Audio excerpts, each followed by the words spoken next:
ಎಲ್ಲರಿಗೂ ಮಹಾಶಿವರಾತ್ರಿ ಹಬ್ಬದ ಶುಭಾಶಯಗಳು. ಆ ಶಿವ ತಂದೆ ಎಲ್ರಿಗೂ ಕೂಡ ಒಳ್ಳೇದು ಮಾಡಲಿ. ಎಲ್ಲರೂ ಕೂಡ ಹಬ್ಬ ಹೇಗೆ ಆಚರಣೆ ಮಾಡ್ತಾ ಇದ್ದೀರಾ ಅಂತ ಕಮೆಂಟ್ ಮೂಲಕ ತಿಳಿಸಿ. ಇವತ್ತಿನ ವಿಡಿಯೋದಲ್ಲಿ ನಮ್ಮೂರಿನ ಒಂದು ಸ್ಪೆಷಲ್ ಅಂತಲೇ ಹೇಳ್ಬೋದು. ಎಲ್ಲರೂ ಕೂಡ ಮಾಡ್ತಾರೆ, ರಾಗಿ ಕಿಲ್ಸ ಮಾಡ್ತಾ ಇದ್ದೀನಿ.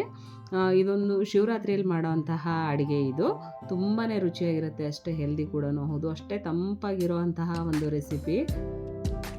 ಸಾಮಾನ್ಯವಾಗಿ ಈ ಶಿವರಾತ್ರಿ ಅನ್ನೋ ಟೈಮಿಗೆ ಹೊಸ ರಾಗಿ ಬಂದಿರುತ್ತೆ. ಆ ಹೊಸ ರಾಗಿಯಲ್ಲಿ ಈ ಕಿಲ್ಸ ಮಾಡ್ತಾರೆ. ಇದನ್ನು ಒಂದೊಂದು ಕಡೆ ರಾಗಿ ಮಣ್ಣಿ ಅಂತಲೂ ಹೇಳ್ತಾರೆ, ರಾಗಿ ಹಲ್ವಾ ಅಂತಲೂ ಕೂಡ ಹೇಳ್ತಾರೆ. ಇವಾಗ ಈ ರಾಗಿ ಹಲ್ವಾ ಅಥವಾ ಕಿಲ್ಸ ಹೇಗೆ ಮಾಡೋದು ಅಂತ ನೋಡೋಣ ಬನ್ನಿ. ರಾಗಿ ಕಿಲ್ಸ ಮಾಡೋದಕ್ಕೆ ಮೊದಲಿಗೆ ನಾವು ರಾಗಿನ ನೆನೆಸಿಟ್ಕೋಬೇಕು. ಇಲ್ಲಿ ನಾನು ಒಂದು ಅರ್ಧ ಕಪ್ನಷ್ಟು ರಾಗಿ ತೊಗೊಂಡಿದ್ದೀನಿ. ಅದನ್ನು ಚೆನ್ನಾಗಿ ತೊಳೆದು ಒಂದು 8ರಿಂದ 10 ಗಂಟೆಯಷ್ಟು ಚೆನ್ನಾಗಿ ನೆನೆಸಿಡಬೇಕು. ರಾಗಿ ನೆಂದಷ್ಟು ರಾಗಿ ಹಾಲು ಕೂಡ ಚೆನ್ನಾಗಿ ಬರುತ್ತೆ ಮತ್ತು ಕಿಲ್ಸ ಕೂಡ ಚೆನ್ನಾಗಾಗುತ್ತೆ. ರಾಗಿ ಕಿಲ್ಸ ಮಾಡಬೇಕಾದ್ರೆ ನೀರನ್ನು ಕರೆಕ್ಟ್ ಅಳತೆಯಲ್ಲಿ ತೊಗೋಬೇಕು, ಇಲ್ಲಾಂದರೆ ತೆಳುವಾಗಾರು ಆಗುತ್ತೆ, ಗಟ್ಟಿನಾರು ಆಗುತ್ತೆ. ನಾವು ಏನು ರಾಗಿ ತೊಗೊಂಡಿರ್ತೀವೋ ಅದರ 4ರಷ್ಟು ನೀರು ತೊಗೊಂಡ್ರೆ ರಾಗಿ ಕಿಲ್ಸ ತುಂಬಾ ಚೆನ್ನಾಗಿ ಬರುತ್ತೆ. ಇವಾಗ ನಾನು ಯಾವ ಕಪ್ಪಲ್ಲಿ ರಾಗಿ ತೊಗೊಂಡಿದ್ನೋ ಅದೇ ಕಪ್ಪಲ್ಲಿ 4ರಷ್ಟು ನೀರು ತೊಗೊಂಡು ಇಟ್ಕೊಂಡಿದ್ದೀನಿ. ಒಂದ್ಸಲ ನಾವು ಈ ಥರ ಒಂದು ಪಾತ್ರೆ ಹಾಕಿ ಇಟ್ಕೊಂಡ್ರೆ ಅಳತೆ ಕೂಡ ಕರೆಕ್ಟಾಗಿ ಬರುತ್ತೆ. ಇವಾಗ ರಾಗಿ ಕೂಡ ಚೆನ್ನಾಗಿ ನೆಂದಿದೆ. ಇದನ್ನು ಒಂದು ಮಿಕ್ಸಿ ಜಾರಿಗೆ ಹಾಕಿ ಒಂದು ಸ್ವಲ್ಪನೇ ನೀರು ಸೇರಿಸಿ ತರಿಯಾಗಿ ರುಬ್ಕೋಬೇಕು. ತುಂಬ ನುಣ್ಣಗೆಲ್ಲ ರುಬ್ಕೊಳಕ್ಕೆ ಹೋಗಬಾರ್ದು, ಸ್ವಲ್ಪ ತರಿಯಾಗಿ ರುಬ್ಕೊಂಡ್ರೆ ಆ ಹೊಟ್ಟು ಸಪ್ರೇಟಾಗಿ ರಾಗಿ ಹಾಲು ತುಂಬಾ ಚೆನ್ನಾಗಿ ಬರುತ್ತೆ. ಇವಾಗ ಈ ಹಂತಕ್ಕೆ ರುಬ್ಕೊಂಡ್ರೆ ಸಾಕಾಗುತ್ತೆ. ನಂತರ ಒಂದು ಸ್ಟ್ರೈನರಲ್ಲಿ ನಾವು ರುಬ್ಬಿಟ್ಕೊಂಡಂತಹ ಮಿಶ್ರಣನ ಹಾಕಿ ನಾವು ತೆಗೆದಿಟ್ಕೊಂಡಂತಹ ನೀರಲ್ಲಿ ಸ್ವಲ್ಪನೇ ಸೇರಿಸ್ತಾ ಚೆನ್ನಾಗಿ ಸೋಸ್ಕೋಬೇಕು. ಒಂದ್ಸಲ ಈ ಥರ ದಪ್ಪ ಸಿಪ್ಪೆ ತಕ್ಕೊಂಡ್ರೆ ನಂತರ ನಾವು ಈಸಿಯಾಗಿ ಇನ್ನೊಂದ್ಸಲ ಸೋಸ್ಕೋಬಹುದು. ನಾವು ಕೆಲಸ ಮಾಡಬೇಕಾದ್ರೆ ಈ ಥರ ರಾಗಿಯಿಂದ ಹಾಲು ತೆಗೆಯೋದು ಮತ್ತು ಬೇಯಿಸೋದೇ ಒಂದು ದೊಡ್ಡ ಕೆಲಸ ಆಗಿರುತ್ತೆ. ಇದನ್ನು ಒಂದ್ಸಲ ಈ ಥರ ಹಾಲನ್ನು ನೀಟಾಗಿ ತಕ್ಕೊಬಿಟ್ರೆ ಬೇಗನೆ ಕೆಲಸ ಮಾಡ್ಕೋಬೋದು. ಇವಾಗ ಎಲ್ಲರೂ ಕೂಡ ವಿಟಮಿನ್ನು, ಪ್ರೋಟೀನು ಅಂತ ಹೇಳಿ ಆಹಾರವನ್ನು ರೂಢಿ ಮಾಡ್ಕೊಳ್ತಾ ಇದ್ರೆ, ಮೊದಲೆಲ್ಲ ಕಾಲಕ್ಕನುಗುಣವಾಗಿ ಆಯಾ ದಿನಗಳಲ್ಲಿ ಏನು ಸಿಗ್ತಾ ಇರುತ್ತೋ ಆಹಾರ ಅದರಲ್ಲಿ ಅಡುಗೆ ಮಾಡ್ಕೊಳ್ತಾ ಇದ್ರು. ಸಾಮಾನ್ಯವಾಗಿ ಇವಾಗ ಹೊಸ ರಾಗಿ ಬಂದಿರೋದ್ರಿಂದ, ಬಿಸಿಲು ದಿನ ಇರೋದ್ರಿಂದ ಈ ಥರ ರಾಗಿಲಿ ಮಾಡ್ಕೊಂಡು ತಿನ್ನೋದು ತುಂಬಾ ತಂಪು, ಅದನ್ನೇ ರೂಢಿ ಮಾಡ್ಕೊಂಡು ಬಂದಿದ್ದಾರೆ ಅಂತ ಅನಿಸುತ್ತೆ. ಇವಾಗೆಲ್ಲ ಹಾಲು ಸೋಸ್ಕೊಂಡಾಗಿದೆ. ನಂತರ ಒಂದು ತೆಳುವಾದ ಬಟ್ಟೆನ ಈ ಥರ ಒಂದು ಪಾತ್ರೆ ಕಟ್ಟಿ ನಂತರ ಈ ಹಾಲನ್ನು ಕೂಡ ಚೆನ್ನಾಗಿ ಸೋಸ್ಕೋಬೇಕು. ಇದರಲ್ಲಿ ಸಣ್ಣದಾದಂತಹ ರಾಗಿ ಹೊಟ್ಟಿರುತ್ತೆ, ಅದನ್ನು ಕೂಡ ಸೋಸ್ಕೊಂಡ್ರೆ ಹಾಲು ಕೂಡ ಚೆನ್ನಾಗಿ ಬರುತ್ತೆ.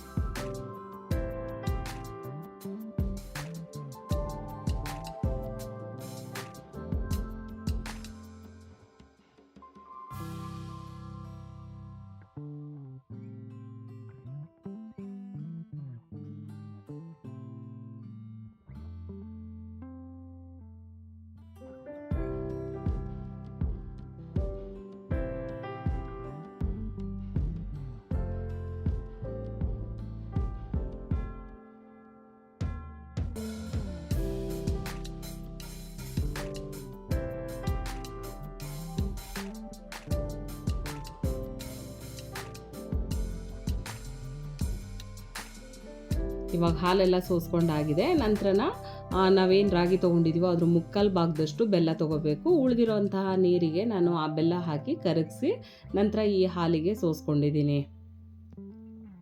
ನಂತರ ಒಂದು 2 ಏಲಕ್ಕಿನ ಪುಡಿ ಮಾಡಿ ಅದನ್ನು ಕೂಡ ಈ ಹಾಲಿಗೆ ಸೇರಿಸಿ ಒಂದ್ಸಲ ಚೆನ್ನಾಗಿ ಮಿಕ್ಸ್ ಮಾಡಿ ಒಲೆ ಮೇಲಿಟ್ಟು ನಂತರ ಈ ಹಾಲನ್ನು ಚೆನ್ನಾಗಿ ಬೇಯಿಸ್ಕೋಬೇಕು. ಹಾಲನ್ನು ಒಲೆ ಮೇಲೆ ಇಟ್ಟ ನಂತರ ಒಂದು ಸ್ಪೂನಲ್ಲಿ ಚೆನ್ನಾಗಿ ಈ ಥರನ ಮಿಕ್ಸ್ ಮಾಡ್ತಾ ಇರಬೇಕು. ಇಲ್ಲ ಅಂತಂದರೆ ಹಾಲೆಲ್ಲ ತುಂಬಾ ಗಂಟಾಗ್ಬಿಡುತ್ತೆ. ಒಂದು ಹಂತದವರೆಗೂ ಚೆನ್ನಾಗಿ ಹಾಲು ಕಾದ ನಂತರ ಅದು ಗಟ್ಟಿ ಆಗುತ್ತೆ. ಆ ಹಂತದವರೆಗೂ ಚೆನ್ನಾಗಿ ಮಿಕ್ಸ್ ಮಾಡ್ತಾ ಇರಬೇಕು. ನಾವು ಈ ಥರದ್ದು ಕಿಲ್ಸ, ಗೋಧಿ ಪಾಯಸ ಮತ್ತು ಈ ಥರ ಬೇರೆ ಬೇರೆ ಹಳೆ ಅಡುಗೆಗಳನ್ನು ಮಾಡಬೇಕಾದ್ರೆ ನಾವು ಅದಕ್ಕೆ ಪದಾರ್ಥಗಳನ್ನು ಕಡಿಮೆ ಹಾಕ್ತೀವಿ. ಆದರೆ ಮಾಡೋ ಅಂತಹ ಕ್ರಮ ವಿಧಾನಗಳು ಕರೆಕ್ಟಾಗಿದ್ದರೆ ಮಾತ್ರ ರುಚಿ ಚೆನ್ನಾಗಿ ಬರುತ್ತೆ, ಇಲ್ಲ ಅಂತಂದರೆ ರುಚಿ ಬರಲ್ಲ. ಈ ಹಂತದವರೆಗೂ ಕೂಡ ನಾವು ಚೆನ್ನಾಗಿ ಮಿಕ್ಸ್ ಮಾಡ್ತಾ ಇರಬೇಕು. ನಂತರ ಒಂದು ಮೀಡಿಯಮ್ ಫ್ಲೇಮಲ್ಲಿ ಚೆನ್ನಾಗಿ ಮಿಕ್ಸ್ ಮಾಡ್ತಾ ಇರಬೇಕು, ಇಲ್ಲ ಅಂತಂದರೆ ತಳ ಕೂಡ ಸೀದೋಗ್ಬಿಡುತ್ತೆ. ಹಾಗಾಗಿ ಚೆನ್ನಾಗಿ ಮಿಕ್ಸ್ ಮಾಡ್ತಾನೆ ಇರಬೇಕು. ಒಂದು 20 ನಿಮಿಷಗಳ ಕಾಲನ ಈ ಥರ ಚೆನ್ನಾಗಿ ಮಿಕ್ಸ್ ಮಾಡ್ತಾಯಿದ್ರೆ ಒಂದು ಟೇಸ್ಟಿಯಾಗಿರುವಂತಹ ರಾಗಿ ಕಿಲ್ಸನ ನಾವು ನೋಡ್ಬೋದು. ಸಾಮಾನ್ಯವಾಗಿ ಒಂದೊಂದು ಕಡೆ ಒಂದೊಂದು ಥರದ ಅಡುಗೆ ಮಾಡಿ ಶಿವನಿಗೆ ನೈವೇದ್ಯ ಮಾಡ್ತಾ ಇರ್ತಾರೆ. ಈ ಕಡೆ ಬೆಂಗಳೂರು ಸೈಡೆಲ್ಲ ಬಂದರೆ ತಂಬಿಟ್ಟು ಉಂಡೆ ಅಂತ ಮಾಡ್ತಾರೆ, ತುಂಬಾ ರುಚಿಯಾಗಿರುತ್ತೆ ಅದು ಕೂಡ. ಇವಾಗ ಈ ಹಂತದವರೆಗೂ ಬೇಯಿಸ್ಕೊಂಡ್ರೆ ಸಾಕಾಗುತ್ತೆ. ಸ್ವಲ್ಪ ತಳ ಬಿಡ್ತಾ ಬರುತ್ತೆ, ಆ ಹಂತದವರೆಗೂ ನಾವು ಚೆನ್ನಾಗಿ ಬೇಯಿಸ್ಕೊಂಡ್ರೆ ಸಾಕು. ಇವಾಗ ಕಿಲ್ಸ ಎಲ್ಲ ರೆಡಿಯಾಗಿದೆ. ಇದನ್ನು ಒಂದು ತುಪ್ಪ ಸವರಿದಂತಹ ತಟ್ಟೆಗೆ ಹಾಕಿ ಎಲ್ಲ ಕಡೆನೂ ಈಕ್ವಲ್ ಸ್ಪ್ರೆಡ್ ಮಾಡಿ ಮೇಲೆ ಹುರಿದಂತಹ ಗಸಗಸೆ ಮತ್ತು ಒಣ ಕೊಬ್ಬರಿನ ಗಾರ್ನಿಷಿಂಗ್ ಮಾಡಿದರೆ ಒಂದು ಟೇಸ್ಟಿಯಾಗಿರುವಂತಹ ರಾಗಿ ಕಿಲ್ಸ ರೆಡಿಯಾಗುತ್ತೆ. ಇದನ್ನು 5-6 ಗಂಟೆಗಳ ಕಾಲನ ಆರೋದಕ್ಕೆ ಬಿಡಬೇಕು, ತಕ್ಷಣ ತಿನ್ನಕ್ಕೆ ಬರಲ್ಲ. 5-6 ಗಂಟೆ ಆರಿದ ನಂತರನ ಬರ್ಫಿ ಥರ ತುಂಬ ಚೆನ್ನಾಗಿ ಬರುತ್ತೆ. ನಂತರ ಅದನ್ನು ಕಟ್ ಮಾಡಿಕೊಂಡು ತಿನ್ನಬೇಕು, ತುಂಬಾ ರುಚಿಯಾಗಿರುತ್ತೆ. ಮೇಲೆ ನಮ್ಮ ಕಡೆ ಒಣ ಕೊಬ್ಬರಿ ಹಾಕ್ತಾರೆ, ಕೆಲವೊಂದು ಕಡೆ ಕಾಯಿ ಹಾಲು ಹಾಕಿ ಮಾಡ್ತಾರೆ, ಮತ್ತು ಕಬ್ಬಿನ ಹಾಲಲ್ಲಿ ಕೂಡ ಮಾಡ್ತಾರೆ, ಅದು ಕೂಡ ಚೆನ್ನಾಗಿರುತ್ತೆ. ಇವಾಗ ಈ ಕೆಲಸ ನೋಡೋಕೆ ಎಷ್ಟು ಚೆನ್ನಾಗಿದೆಯೋ ರುಚಿ ಕೂಡ ಅಷ್ಟೇ ಚೆನ್ನಾಗಿರುತ್ತೆ, ಆ ಟೆಕ್ಸ್ಚರ್ ಕೂಡ ಅಷ್ಟೇ ಚೆನ್ನಾಗಿರುತ್ತೆ. ನಾವು ಯಾವ ಶೇಪಲ್ಲಿ ಕಟ್ ಮಾಡ್ತೀವೋ ಆ ಶೇಪಲ್ಲೇ ತುಂಬ ಚೆನ್ನಾಗಿ ಬರುತ್ತೆ. ಇವಾಗ ತಣ್ಣಗಾದ ನಂತರನ ಒಂದು ಸಲ ಕಟ್ ಮಾಡಿ ತೋರಿಸ್ತಾ ಇದ್ದೀನಿ. ಕಿಲ್ಸ ತುಂಬ ಗಟ್ಟಿಯಾಗೂ ಇರಬಾರ್ದು, ತೆಳುವಾಗಿ ಕೂಡ ಇರಬಾರ್ದು. ತೆಳುವಾಗಿದ್ದರೆ ಕಟ್ ಮಾಡೋಕ್ಕೆ ಬರಲ್ಲ, ಮತ್ತು ಗಟ್ಟಿಯಾಗಿದ್ದರೆ ಅಷ್ಟೊಂದು ಟೆಕ್ಸ್ಚರ್ ಚೆನ್ನಾಗಿಲ್ಲ ಅಂತ ಅರ್ಥ. ತುಂಬ ಸಾಫ್ಟಾಗಿ ಮತ್ತು ಜೆಲ್ ಥರ ಇರಬೇಕು, ಆವಾಗ ಮಾತ್ರ ಕರೆಕ್ಟಾಗಿ ಬಂದಿದೆ ಅಂತ.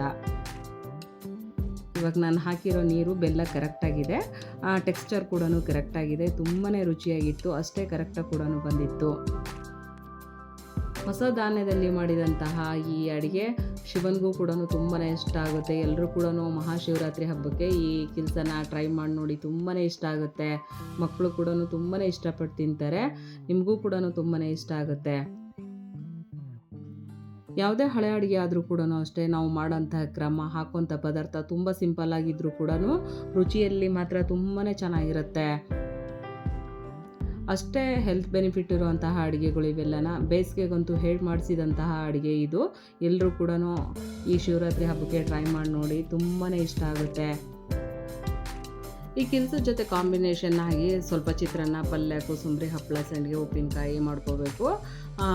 ತಣ್ಣಗಿರೋ ಕಿಲ್ಸದ ಮೇಲೆ ಸ್ವಲ್ಪ ತುಪ್ಪ ಹಾಕೊಂಡು ತಿಂತಾ ಇದ್ದರೆ ಒಂದು ಸಂಪೂರ್ಣವಾದ ಊಟ ಅಂತ ಅನಿಸುತ್ತೆ, ಒಂದು ಸಂಪೂರ್ಣವಾದ ಹಬ್ಬದ ಅಡುಗೆ ಅಂತ ಅನಿಸುತ್ತೆ. ಎಲ್ಲರೂ ಕೂಡ ಮಹಾಶಿವರಾತ್ರಿ ಹಬ್ಬಕ್ಕೆ ಮಾಡ್ತೀರಾ ಅಂತ ಅಂದ್ಕೊಂಡಿದ್ದೀನಿ. ಇವತ್ತಿನ ರೆಸಿಪಿ ನಿಮ್ಮೆಲ್ಲರಿಗೂ ಇಷ್ಟ ಆಗಿದೆ ಅಂತ ಅಂದ್ಕೊಂಡಿದ್ದೀನಿ. ಇವತ್ತಿನ ರೆಸಿಪಿ ನಿಮಗೆ ಇಷ್ಟ ಆಯಿತು ಅಂದರೆ ಒಂದು ಲೈಕ್ ಕೊಡಿ, ಶೇರ್ ಮಾಡಿ, ಕಮೆಂಟ್ ಹಾಕಿ. ವೇದಜನನಿ ಚಾನಲ್ಗೆ ಸಬ್ಸ್ಕ್ರೈಬ್ ಆಗೋದ್ರ ಮೂಲಕ ಎಲ್ಲರೂ ಸಪೋರ್ಟ್ ಮಾಡಿ ಅಂತ ಕೇಳ್ತಾ thank you, bye, thank you for watching. ಮತ್ತೊಮ್ಮೆ ಎಲ್ಲರಿಗೂ ಮಹಾಶಿವರಾತ್ರಿ ಹಬ್ಬದ ಶುಭಾಶಯಗಳನ್ನು ಹೇಳ್ತಾ ಥ್ಯಾಂಕ್ ಯು.